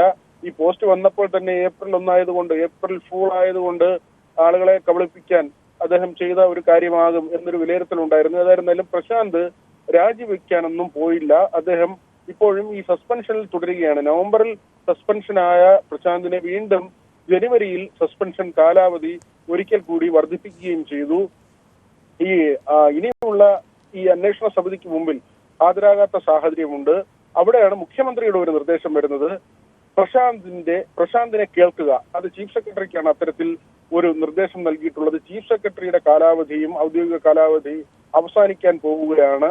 ശാരദാ മുരളീധരൻ വിരമിക്കുന്നതിന് മുൻപ് തന്നെ പ്രശാന്തിന്റെ കാര്യത്തിൽ ഒരു തീരുമാനമുണ്ടാക്കുക. അങ്ങനെ സർക്കാർ കൂടി അക്കാര്യം ആഗ്രഹിക്കുന്നുണ്ട്, അല്ലെങ്കിൽ ആലോചിക്കുന്നുണ്ട്. അവിടെയും പ്രശാന്ത് കടുംപിടുത്തം തുടർന്നാൽ ഒരുപക്ഷെ പ്രശാന്തിന്റെ വഴിക്ക് പോകാം. അത് സസ്പെൻഷൻ നടപടി വീണ്ടും നീളുന്ന സാഹചര്യം ഉണ്ടാകും. ഒരുപക്ഷെ ജേക്കബ് തോമസിന്റെ ഒക്കെ കാര്യം നമുക്ക് അറിയാവുന്നതാണ്. തുടരെ ജേക്കബ് തോമസ് വിനോദ്, തുടർച്ചയായ അച്ചടക്ക ലംഘനം, സമൂഹ മാധ്യമങ്ങളിലൂടെ മുതിർന്ന IAS ഉദ്യോഗസ്ഥരെ അധിക്ഷേപിക്കൽ, കുറ്റാരോപണ മെമ്മോ നൽകിയിട്ടും അതിന് മറുപടി നൽകാതിരിക്കുക, ഇങ്ങനെയൊക്കെ അടിക്കടി ഈ സർവീസ് ചട്ടലംഘനം അടക്കം നടത്തിയിട്ടും എന്തുകൊണ്ടാണ് ഒരു കടുത്ത നടപടിയിലേക്ക് നീങ്ങാത്തത്? കാരണം ഇനിയും പ്രശാന്തിനെ കേൾക്കേണ്ട ഒരു സാഹചര്യമുണ്ടോ ഇവിടെ? തീർച്ചയായും അവിടെ ഒരു IAS ഉദ്യോഗസ്ഥനാണ് സർക്കാർ തിരുക്കപ്പെട്ടൊരു നടപടിയെടുക്കുകയോ അല്ലെങ്കിൽ മറ്റ് കടുത്ത നടപടികളിലേക്ക് പോകുന്നില്ല. പ്രശാന്തിന് അവസരം നൽകുന്നുണ്ട്. അച്ചടക്ക സമിതിക്ക് മുമ്പ് എത്താനുള്ള അവസരമുണ്ട്, അദ്ദേഹത്തിന്റെ ഭാഗം വിശദീകരിക്കാനുള്ള അവസരമുണ്ട്. ഇതെല്ലാം ഉണ്ടായിട്ടും ാണ് പ്രധാനപ്പെട്ട കാര്യം. മാത്രമല്ല, പ്രശാന്ത് ആകട്ടെ ഒന്നിനു പുറകെ ഒന്നായി ഈ സസ്പെൻഷൻ ആയ ശേഷവും പോരാട്ടം തുടരുമെന്ന് മാധ്യമങ്ങളോട് വളരെ വ്യക്തമായി അദ്ദേഹത്തിന്റെ പ്രതികരണം ബൈറ്റായി നൽകുകയും പിന്നീടും ചില പോസ്റ്റുകളൊക്കെ അദ്ദേഹം ഇടുകയും ചെയ്തു. ഇതെല്ലാം തന്നെ ജയതിലകുമായുള്ള ഉരസലാണ് പ്രധാനമായും ഉള്ളത്. വളരെ സീനിയറായിട്ടുള്ള ഒരു ഉദ്യോഗസ്ഥനാണ് ജയതിലക്. ഒരുപക്ഷെ അടുത്ത ചീഫ് സെക്രട്ടറി സ്ഥാനത്തേക്ക് പരിഗണിക്കപ്പെടുന്ന ഉദ്യോഗസ്ഥരിൽ ഒരു പേര് ജയതിലകിന്റേതാണ്. അങ്ങനെ ജയതിലക് ചീഫ് സെക്രട്ടറിയായി എത്തുന്ന സാഹചര്യം ഉണ്ടായാൽ പ്രശാന്ത് അതിന് ഒരു സാഹചര്യം, ഒരുപക്ഷെ അതുകൊണ്ടൊക്കെ കൂടിയാകാം പ്രശാന്ത് സർവീസ് വിട്ടുപോകുമെന്ന് കരുതുന്നവരും ഏറെയാണ്. ഏതായിരുന്നാലും പ്രശാന്തിനൊരു അവസരം നൽകുന്നുണ്ട്. ചീഫ് സെക്രട്ടറി തന്നെ ഈ ഹിയറിംഗ് നടത്തണം, പ്രശാന്തിന് പറയാനുള്ളത് കേൾക്കണം എന്ന ഒരു നിർദ്ദേശമാണ് മുഖ്യമന്ത്രി നൽകിയിട്ടുള്ളത്. ഒരുപക്ഷെ ഈ ഇടഞ്ഞു നിൽക്കുന്ന രീതി പ്രശാന്ത് തുടർന്നാൽ കടുത്ത നടപടി സർക്കാരിന്റെ ഭാഗത്തു നിന്നും ഉണ്ടാകും. ടോം.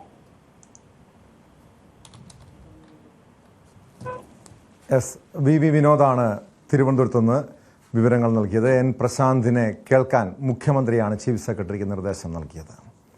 കരുവന്നൂർ കള്ളപ്പണ ഇടപാട് കേസിൽ അന്തിമ കുറ്റപത്രം ഈ മാസം അവസാനത്തോടെ സമർപ്പിക്കാനൊരുങ്ങി എൻഫോഴ്സ്മെന്റ് ഡയറക്ടറേറ്റ്. കെ രാധാകൃഷ്ണൻ MPയെ ഇനി ചോദ്യം ചെയ്യേണ്ടതില്ലെന്ന് തീരുമാനമുണ്ട്. കൂടുതൽ CPIM നേതാക്കൾ പ്രതികളായേക്കും. നവമി ദിനേശ് ചേരുന്നുണ്ട് വിവരങ്ങളുമായി. നവമി, ആദ്യം സമർപ്പിച്ച കുറ്റപത്രത്തിൽ CPM നേതാവ് PR അരവിന്ദാഷിനെ പ്രതി ചേർത്താണ്. അതിന് പിന്നാലെ കൂടുതൽ CPMന്റെ പ്രമുഖരായിട്ടുള്ള തൃശ്ശൂരെ പല പ്രമുഖ നേതാക്കളും പ്രതിപട്ടികയിൽ വരുമെന്നാണോ മനസ്സിലാക്കേണ്ടത്?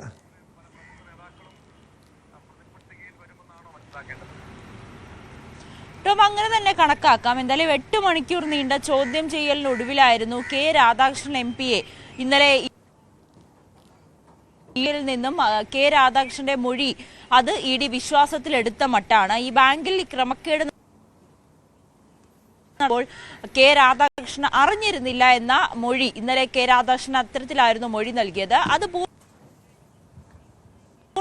രീതിയിലാണ്. അതുകൊണ്ട് തന്നെയാണ് ഇനി ചോദ്യം ചെയ്യേണ്ട എന്നൊരു തീരുമാനത്തിലേക്ക് എത്തിയത്. ആദ്യഘട്ട കുറ്റപത്രം സമർപ്പിച്ചപ്പോൾ അരവിന്ദാക്ഷന്റെ പേരുണ്ടായിരുന്നു. എന്തായാലും രണ്ടാമത്തെ അന്തിമഘട്ട കുറ്റപത്രം സമർപ്പിക്കുമ്പോൾ കൂടുതൽ CPM നേതാക്കളുടെ പേരുണ്ടാകും, മുതിർന്ന നേതാക്കളുടെ പേരുണ്ടാകുമെന്നാണ് ലഭിക്കുന്ന വിവരങ്ങൾ. എന്തായാലും അത് കോടതിയിൽ സമർപ്പിക്കുമ്പോൾ മാത്രമേ കുറ്റപത്രത്തിൽ ആരുടെയൊക്കെ പേരുകളായിരിക്കും ഉണ്ടാകുക എന്ന് നമുക്ക് അറിയാൻ സാധിക്കുകയുള്ളൂ. എന്തായാലും CPM Moideen, MK Kannan, MM Varghese എന്നിവരെയൊക്കെ ED പല ഘട്ടങ്ങളിലായി ചോദ്യം ചെയ്യുന്ന സാഹചര്യമൊക്കെ ഉണ്ടായിരുന്നു. എന്തായാലും അന്തിമ കുറ്റപത്രം സമർപ്പിക്കാനിരിക്കെ ഈ മാസം അവസാനത്തോടുകൂടി തന്നെ കുറ്റപത്രം സമർപ്പിക്കും. ഏതൊക്കെ നേതാക്കളുടെ പേരുകളായിരിക്കും ഉണ്ടാകുക എന്നതാണ് ഇനി നോക്കിക്കാണേണ്ടത്. മറ്റൊന്ന്, സ്ഥാപനങ്ങളും വ്യക്തികളും അടക്കം 56 പേരായിരുന്നു ആദ്യത്തെ കുറ്റപത്രത്തിലെ പ്രതികൾ. CPMന്റേതടക്കം 128 കോടിയുടെ സ്വത്തുക്കൾ ED ഇപ്പോൾ മരവിപ്പിച്ചിരിക്കുന്ന സാഹചര്യമാണ്. CPMനെ സംബന്ധിച്ച് വലിയ പ്രതിരോധത്തിലായ ഒരു കേസ് കൂടിയായിരുന്നു കരുവന്നൂരിലെ കള്ളപ്പണ ഇടപാട്. അതിൽ വലിയ വിവാദങ്ങൾ, വലിയ പഴി കേൾക്കലുകളൊക്കെ സർക്കാരും CPMും ഒക്കെ നേരിട്ടിരുന്നു.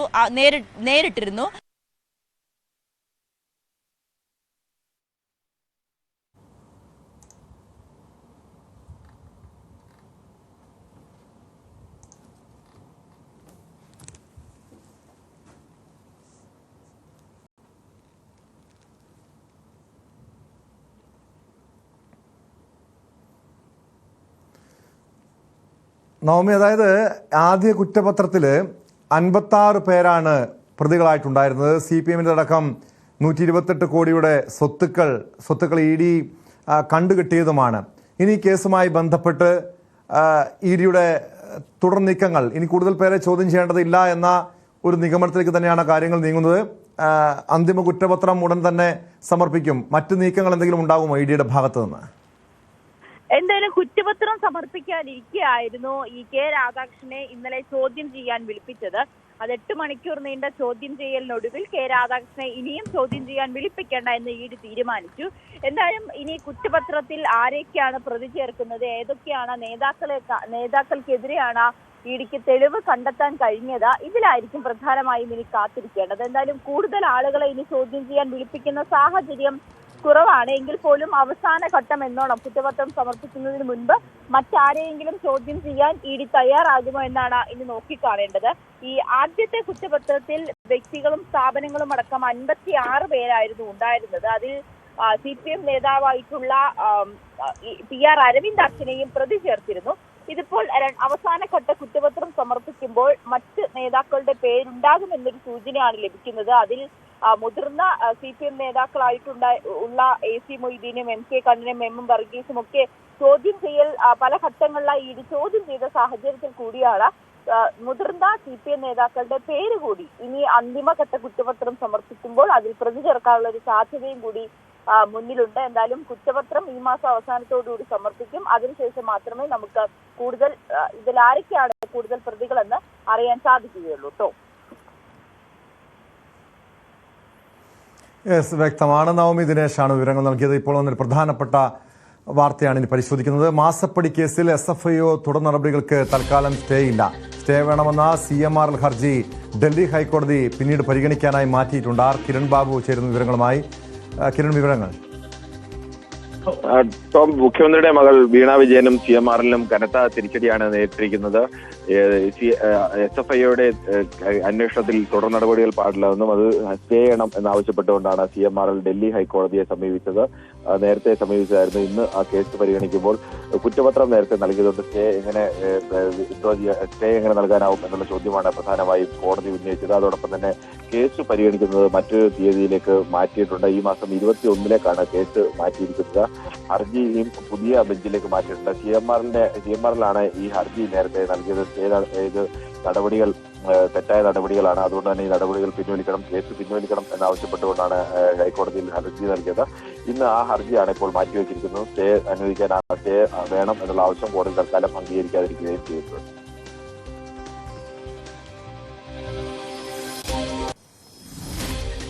കിരൺ ബാബു, അതോടൊപ്പം എന്തായാലും ഒരു വശത്തെ SFIOയുടെ അന്വേഷണം നടക്കുന്നുണ്ട്. വീണ വിജയനെ പ്രതിയാക്കി അതിൻ്റെ നടപടികളുമായി മുന്നോട്ട് പോകുന്നുണ്ട്. തൽക്കാലത്തേക്ക് അവരുടെ അറസ്റ്റോ മറ്റു നടപടികളോ വേണ്ട എന്ന ഒരു നിലപാടിൽ തന്നെയാണ് SFI മുന്നോട്ട് പോകുന്നത്. പക്ഷെ അതേസമയം തന്നെ എൻഫോഴ്സ്മെന്റ് ഡയറക്ടറേറ്റും വീണയ്ക്കെതിരായ തെളിവുകൾ ശേഖരിച്ചിട്ടുണ്ട്. അത് വിലയിരുത്തി എൻഫോഴ്സ്മെന്റ് ഡയറക്ടറേറ്റും അന്വേഷണം മുന്നോട്ട് പോകുന്നു. ഈ കള്ളപ്പണ നിരോധന നിയമപ്രകാരം നടപടിയെടുക്കാമെന്ന് ആണ് EDയുടെ ഒരു വിലയിരുത്തലുള്ളത്. അതുമായി ബന്ധപ്പെട്ട വിവരങ്ങൾ, അതായത് എൻഫോഴ്സ്മെന്റ് ഡയറക്ടറേറ്റിന്റെ അടുത്ത നീക്കം എന്തായിരിക്കും? EDയും വീണ വിജയനെ പ്രതി ചേർത്തുകൊണ്ട് ഈ കേസിൽ, മാസപ്പടി കേസിൽ EDയുടെ ഭാഗത്തു നിന്നും തുടർ നീക്കങ്ങൾ ഉണ്ടാകുമോ? SFIO ഈ കേസ് എടുത്ത സമയത്ത് തന്നെ ED അതിന്റെ വിവരങ്ങൾ ശേഖരിക്കാറുണ്ട്. സാധാരണഗതിയിൽ SFIO ഇത്തരം സാമ്പത്തിക കുറ്റകൃത്യങ്ങൾ നടക്കുന്ന സമയത്തൊക്കെ അതിന്റെ പ്രധാനപ്പെട്ട വിഷയങ്ങൾ ED ശേഖരിക്കാറുണ്ട്. അത്തരത്തിലേക്കുള്ള റിപ്പോർട്ടുകൾ EDയുടെ ഭാഗത്തുണ്ട്. ഇനി എൻഫോഴ്സ്മെന്റ് ഡയറക്ടറേറ്റാണ് തീരുമാനിക്കേണ്ടത്. ഈ വിഷയത്തിൽ അത്തരം ഒരു എൻഫോഴ്സ്മെന്റ് ഡയറക്ടറേറ്റ് പ്രത്യേകം കേസെടുത്ത് അന്വേഷിക്കേണ്ടതുണ്ടോ, അത്തരം നടപടികളിലേക്ക് നീങ്ങേണ്ടതുണ്ടോ എന്നുള്ളത് തീരുമാനിക്കേണ്ടത് EDയാണ്. സ്വാഭാവിക നടപടിയാണ് ഇത്തരത്തിലേക്കുള്ള SFIOയുടെ കേസുകൾ വരുമ്പോൾ അത്തരം കേസുകളുടെ വിവരങ്ങൾ എടുക്കുകയും പരിശോധന നടത്തുകയും ചെയ്യുക എന്നുള്ളത്. ഇതിൽ അന്തിമ സ്വാഭാവികമായും ഈ കേസിൽ കുറ്റപത്രം നൽകുകയും കോടതി തന്നെ സ്റ്റേക്ക് വിസമ്മതം പ്രകടിപ്പിക്കുകയും ഒക്കെ ചെയ്ത നിലയ്ക്ക് EDയുടെ ഭാഗത്തു നിന്നും കേസുമായി മുന്നോട്ട് പോകാനുള്ള സാധ്യതകൾ കൂടുതലാണ്. പക്ഷെ അതിന് ഔദ്യോഗികമായ ഏതെങ്കിലും ഒരു സ്ഥിരീകരണം EDയുടെ ഭാഗത്തു നിന്ന് ഏതെങ്കിലും അല്ലെങ്കിൽ വിശദീകരണമോ സ്ഥിരീകരണമോ ഏതെങ്കിലും ഒരു ഭാഗത്തു നിന്ന് ഇതുവരെയും വന്നിട്ടില്ല.